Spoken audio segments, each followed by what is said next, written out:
اپنے ہی لوگوں نے کیا.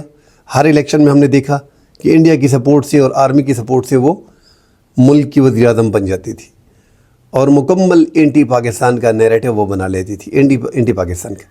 حالانکہ جو واقعات بنگلہ دیش ہم سے بچھڑ گیا ہے، اور ہم بار بار کہتے ہیں کہ جس انداز میں بچھڑا ہے. ایک تو دیکھیں، ایک بھائی، اب بنگلہ دیش ہمارے ملک کا حصہ نہیں ہے، 55 سال ہو گئے. آپ اندازہ لگا لیں کہ ہم سے جو اس کی راہیں جدا ہو گئی ہیں. اب آپ اندازہ لگا لیں کہ ان کا بارڈر ہم سے نہیں مل رہا، ان کا بارڈر انڈیا سے مل رہا ہے.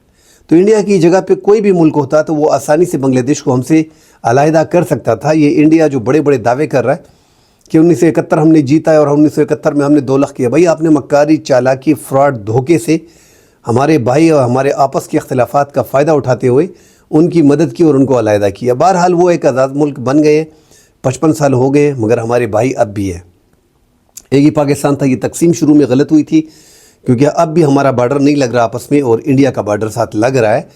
تو یہ آپ خود اس سے اندازہ لگا سکتے ہیں، ورنہ انڈیا اتنی آسانی پاکستان کو پکڑ نہیں سکتا. ہم نے دیکھا ہے کہ پاکستان نے 65 کی جنگ بھی کی اور کس طرح انڈیا کے پرخچے اڑائے، وہ کس طرح بھاگے. ہم نے لاسٹ ابھی دیکھا کہ پاکستان نے جو انہوں نے سرجیکل سٹرائک کی رات کے اندھیرے میں، اور پاکستان نے ان کو باقاعدہ دھمکی دی کہ ہم آپ کو سرپرائز کریں گے. اس وقت کے ISPR کی چیف جنرل آصف غفور نے کہا تھا کہ ہم آپ کو سرپرائز کریں گے. اور پاکستان نے جس انداز میں اس ٹائم پہ عمران خان کی حکومت تھی، انہوں نے کہا بھی تھا کہ میں ریٹیلیٹ کرے گا اگر آپ کچھ کریں گے. انہوں نے پیلوڈ وغیرہ گرا کے پاکستان میں درخت وغیرہ گرا کے، مگر پاکستان نے اس کے بعد جو ہے وہ منہ توڑ جواب دیا اور دن کی روشنی میں گئے اور ان کے ایئر بیسز کو ٹارگٹ کیا اور وہاں پہ جو ہے بم پھینکے. ان کو دکھایا کہ ہم آگے بھی جا سکتے تھے، مگر چونکہ آپ رات کے اندھیرے میں آئے تھے، آپ نے صرف درخت وغیرہ گرائے تھے. اگر آپ جانی نقصان کرتے تو ہم بھی آپ کا جانی نقصان کرتے. تو ایک انڈیا کو ایک دھمکی تھی اور ان کی آرمی اس پہ سمجھ رہی ہے کہ پاکستان نے کون کون سے ایریا ٹارگٹ کیے، کس انداز میں ٹارگٹ کیے. واپسی پہ آتے ہوئے پاکستان JF-17 تھنڈر نے اور F-16 نے انڈیا کے 2 جیٹ فائٹر جیٹ جو تھے وہ گرائے، جس میں ایک MiG-21 تھا، جس میں ابھی نندن پاکستانی ایریا میں انجیکٹ ہو کر اپنے پلین سے نیچے آ گئے تھے. دوسرا مقبوضہ کشمیر جو ڈسپیوٹیڈ ایریا ہے انڈیا اور پاکستان کے درمیان، وہاں پہ وہ فائٹر جیٹ ان کا گرا تھا. خیر، انہوں نے پھر کلیم کیا، دعویٰ کیا تھا کہ ہم نے F-16 وغیرہ گرایا، مگر پوری دنیا نے دیکھا کہ پاکستان نے 2 فائٹر جیٹ جو ہیں وہ گرا دیے تھے انڈیا کے. تو انڈیا ہمیں معلوم ہے کہ جتنی بڑی باتیں، حالانکہ ہم دیکھ رہے ہیں کہ پاکستان اور انڈیا کا آپ کمپیئر کرتے ہیں تو 5 گنا بڑا ملک ہے. اس کے باوجود Pakistan army, Pakistan navy, Pakistan air force ہر میدان میں ان سے آگے ہیں. آپ اندازہ لگائیں کہ ان کے پاس 600 طیارے ہیں جنگی فائٹر جیٹ، اور پاکستان کے پاس 350 ہیں. 5 گنا بڑے ملک کے مقابلے میں ہم آدھے طیارے اپنے پاس رکھ رہے ہیں. یہ بہت بڑی پاکستان کی انویسٹمنٹ ہے جو اپنے سرحدوں کو محفوظ بنانے کے لیے ایک مکار دشمن سے ہم کر رہے ہیں. کیونکہ اس سے پہلے 1971 میں ہم نے دیکھا ہے کہ بنگلہ دیش جو ہمارے آپسی اختلافات تھے اور بنگلہ دیش کے ساتھ ہم نے ظلم زیادتی کی تھی، ان کے مینڈیٹ کو تسلیم نہیں کیا تھا. بھٹو کے ٹائم نے ہم نے ان کے مینڈیٹ کو واضح طور پہ تسلیم نہیں کیا تھا، ان کا رائٹ بنتا تھا، جس کے لیے پورا پاکستان یہ مانتا ہے کہ بنگلہ دیش کے ساتھ ہم نے زیادتی کی تھی. بہرحال انڈیا نے اس میں مدد کی اور ایک بھائی ہم سے 55 سال پہلے جدا ہو گیا. اب وہ بھائی پاکستان کے ساتھ مزید نزدیک آ گیا، ان کے رشتے پاکستان کے ساتھ اچھے ہو گئے. ہم نے دیکھا کہ حسینہ واجد کی گورنمنٹ جانے کے بعد 2300 کنٹینر کا ایک بیڑا جو ہے وہ سمندر کے راستے جو ہے وہ 11 دن میں پہنچا بنگلہ دیش، ایک کارگو جہاز. یہ بہت بڑی کامیابی تھی پاکستان کی بنگلہ دیش کے ساتھ. اس کے بعد دوبارہ ہم نے دیکھا ہے کہ کچھ دن پہلے 25,000 ٹن چینی جو ہے وہ بنگلہ دیش نے انڈیا کو چھوڑ کے پاکستان کو چنا اور وہ سمندری راستے سے 11 دن میں وہاں پہنچ جائے گی.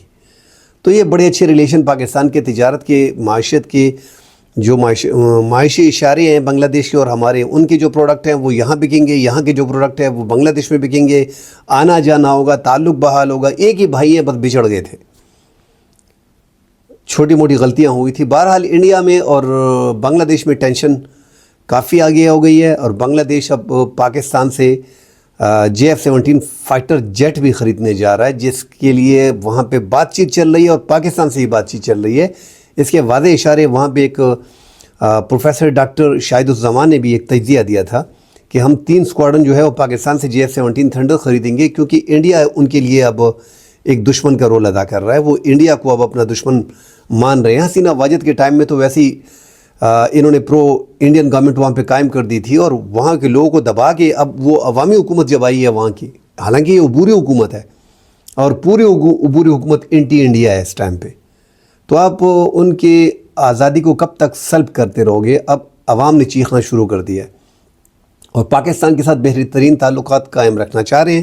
اور انڈیا جو ان کو لگ رہا ہے کہ بارڈر پہ ٹینشن چل رہی ہے، تو پاکستان سے JF-17 تھنڈر بھی خریدنے جا رہے ہیں. شاہد الزمان نے جیسا کہہ دیا کہ 3 اسکواڈن خریدنے ہیں، اور اس سے پہلے پاکستان، اور جیسے کہ طیاروں کے بارے میں ہم بار بار بات کرتے ہیں کہ فائٹر جیٹ پاکستان کے لاکھ درجے بہتر ہیں جو انڈیا کے تیجز ہیں. انڈیا کے تیجز ابھی تک ایک بھی فروخت نہیں ہوا، جبکہ پاکستان نے ابھی تک جو ایک تو پاکستان 7 ممالک کا کلب ہے جو جنگی جہاز فروخت کرتے ہیں، جو فائٹر جیٹ کو فروخت کرتے ہیں، اس میں پاکستان شامل ہو گیا. پاکستان نے میانمار کو اس سے پہلے بھیجا ہے جو اپنے فائٹر جیٹ تھے. آذربائیجان کو ہم نے بھیجا ہے، عراق کو ہم نے بیچا ہے، تو یہ ایک نائجیریا کو ہم نے بیچا ہے. تو یہ بڑی مثال ہے پاکستان کی JF-17 تھنڈر کی، کیونکہ وہ دشمن کے ملک پہ آزمودہ بھی ہیں. ان کے دشمن انڈیا ملک میں، چونکہ ہم نے JF-17 تھنڈر اور F-16 ان دونوں کو وہاں پہ آزما کے ہم آئے ہیں اور ان کے طیارے ہم نے گرائے ہیں، اس لیے JF-17 تھنڈر کی مارکیٹ بہت آگے جا رہی ہے اور لوگ کافی انٹرسٹ اس میں شو کر رہے ہیں. ابھی تو بلاک 2 اور بلاک 3 جو آذربائیجان کو ہم دے رہے ہیں وہ بلاک 3 ہوگا. تو پاکستان اس فضائیہ میں بڑا آگے جا رہا ہے اور جو کہ اپنے طیارے بھی فروخت کر رہا ہے. اور اب تو چائنا پہ بھی مطلب جو جوائنٹ وینچر تھا وہ بھی بڑا کم ہو گیا، پورا ڈیپینڈ پاکستان پہ. اب پاکستان میں سب کچھ بن رہا ہے، پارٹس پاکستان میں بن رہے ہیں، بڑی آسانی ہو گئی ہے کیونکہ کافی عرصہ پاکستان نے اس پہ 1995 سے اس پہ کام شروع کیا اور یہ 2024 ہے. تو اب پاکستان کے لیے کوئی مشکل بات نہیں ہے. آنے والے ٹائم میں پاکستان ایک اور فائٹر جیٹ بنانے جا رہا ہے جو 4.5 جنریشن کا ہوگا، سٹیلتھ ہوگا، 5th جنریشن کے مقابلے میں ہوگا. تو یہ بڑی بات ہے. اب انڈیا اور بنگلہ دیش کی جو ٹینشن چل رہی ہے وہ کافی حد تک افواہوں پہ ہے. جو انڈیا میڈیا نے افواہیں اور گورنمنٹ نے ان کے خلاف لابنگ شروع کر دی ہے کہ یہاں پہ جو ہے اقلیت کے ساتھ ظلم ہو رہا ہے اور یہاں پہ شدت پسند کی حکومت آ گئی ہے. خدا کا خوف کرو، ان کے انٹرنل معاملات ہیں، آپ اس میں دخل نہ دو. ہم دیکھ رہے ہیں کہ انڈیا میں جتنے بھی ان کے پڑوسی ملک ہیں ان سے نالا ہیں. آپ دیکھ لیں نیپال کو، آپ دیکھ لیں سری لنکا کو، آپ دیکھ لیں بنگلہ دیش کو، آپ دیکھ لیں پاکستان کو، آپ دیکھ لیں چائنا کو. سارے کے سارے ممالک اس ٹائم پہ انڈیا سے پریشان ہیں. مطلب انڈیا کے ساتھ کوئی بھی پڑوسی خوش نہیں ہے. تو یہ تو انڈیا کی اوقات ہے کہ اس سے کوئی بھی پڑوسی خوش نہیں ہے. ایک بنگلہ دیش تھا جو 16 سال سے کنٹرول کیا ہوا تھا، وہاں پہ ڈکٹیٹرشپ قائم کی ہوئی تھی، وہاں پہ اپنی انویسٹمنٹ لگا کے، مگر وہ بھی اب ناکام رہے، وہاں پہ بھی یہ ایکسپوز ہو گئے. بنگلہ دیش کی آرمی کوئی چھوٹی آرمی نہیں ہے. ان کے لوگ جو ہیں وہ انڈیا سے ڈیفرنٹ ہیں، سیم لائک پاکستان. ان کے جو 18-20 کروڑ لوگ ہیں وہ اپنی آرمی کے ساتھ کھڑے ہوتے ہیں اور ساتھ لڑتے ہیں. انڈیا میں وہ جوش جذبہ نہیں ہے ان کے عوام کا جس طرح بنگلہ دیش کا اور پاکستان کا ہے. پاکستان کے 25 کروڑ عوام اپنی آرمی ایئر فورس کے ساتھ اگر جنگ ہوتی ہے تو وہ لڑتی ہے. اس طرح بنگلہ دیش بھی ہے. تو یہ اس طرح معمولی نہ سمجھے. اب بنگلہ دیش آگے جا کے اگر فائٹر جیٹ بھی لے لیتے ہیں اور اسی طرح آپ کے ساتھ تعلقات رہتے ہیں تو آپ کو اندازہ ہو جاتا ہے کہ آپ کتنے پانی میں ہو. آپ خود ہی بخود ہی راستے پہ آ جاؤ گے. مزید اپڈیٹ کے لیے آگے جب خبریں ملیں گی اس پہ بات کریں گے. اللہ حافظ.